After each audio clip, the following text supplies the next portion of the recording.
Bonjour à tous, j'espère que vous allez bien. Aujourd'hui, j'aimerais apporter un message. Je ne sais pas c'est à qui, je ne sais pas qui va le recevoir, mais ce message, c'est pour quelqu'un. Bâtis ta maison sur le roc. En fait, lorsqu'on parle de bâtir sa maison sur le roc, on parle maintenant de projet de vie. On parle de projet d'avenir. On parle de concrétiser certaines choses. Donc, bâtis ta maison sur le roc.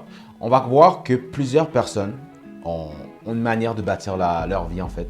Il y a certains qui vont bâtir leur vie sur leur carrière, d'autres vont bâtir sur des penchants. Tu vas avoir d'autres qui vont bâtir sur leur famille. C'est ça qui va être le fondement de leur vie. Donc, ils vont bâtir leur vie sur la famille. D'autres vont bâtir sur des objectifs afin de toujours grandir, progresser, grossir.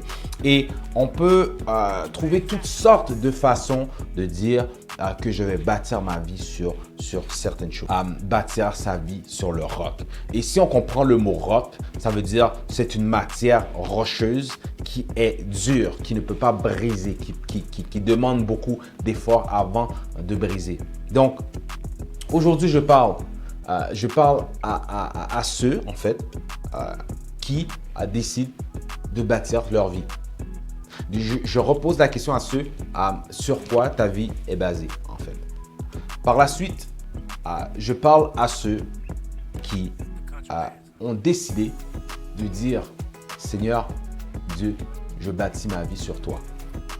Je bâtis ma vie sur toi. » Et souvent, on va dire « God first », on va dire « Dieu en premier ». Et là, je vous repose encore une autre question. En fait, c'est de savoir si réellement ta vie est basée sur Dieu en fait. Est-ce que tu l'as mis en priorité?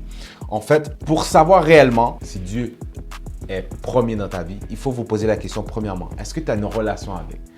Avoir une relation, premièrement, c'est d'être capable de prier, d'avoir une connexion, de toujours avoir, de chercher à savoir sa volonté. En fait, est-ce que tu lis la Bible? Est-ce que tu lis la parole? Est-ce que tu cherches à savoir ce que Dieu veut pour toi? En fait, est-ce que tu pratiques la justice? Est-ce que tu pratiques les fruits de l'esprit? Est-ce que tu t'engages en fait à prendre l'initiative de dire tu vas participer au changement, à te régénérer en fait. C'est Christ qui te régénère, mais il va toujours agir selon ta volonté, selon ton engagement en fait. Est-ce que tu cherches sa direction? En fait, est-ce que tu le remercies? Le remerciement, c'est quelque chose que vous allez remarquer. Si vous avez une promotion, il vous arrive quelque chose de bien ou quoi que ce soit, et vous avez le réflexe de dire Seigneur ou Dieu merci ou remercier, c'est déjà un signe que vous avez une relation, avec. Donc, est-ce que tu dépends de lui? Donc, aujourd'hui, c'est cette question que je vous pose à travers votre vie, à travers votre maison que vous êtes en train de bâtir. Rappelez-vous que Dieu a donné 10 lois à Moïse. 10 lois à Moïse. Par contre, ces 10 lois ont été résumées en deux. On va trouver ça dans Matthieu 22, versets 38-39. La première, c'est « Tu aimeras le Seigneur ton Dieu de tout ton cœur, de toute ton âme et de toute ta pensée. » En fait, donc ça doit être le numéro 1.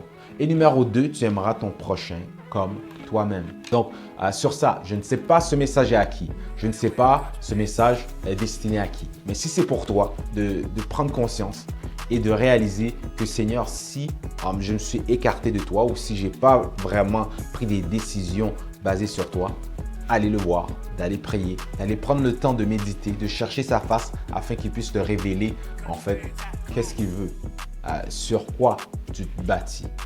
Donc, à partir de là, d'autres révélations vont venir et puis tu vas vivre la vie qui est destinée à toi. Donc, sur ce, moi, je vous laisse là-dessus et je dis à très bientôt.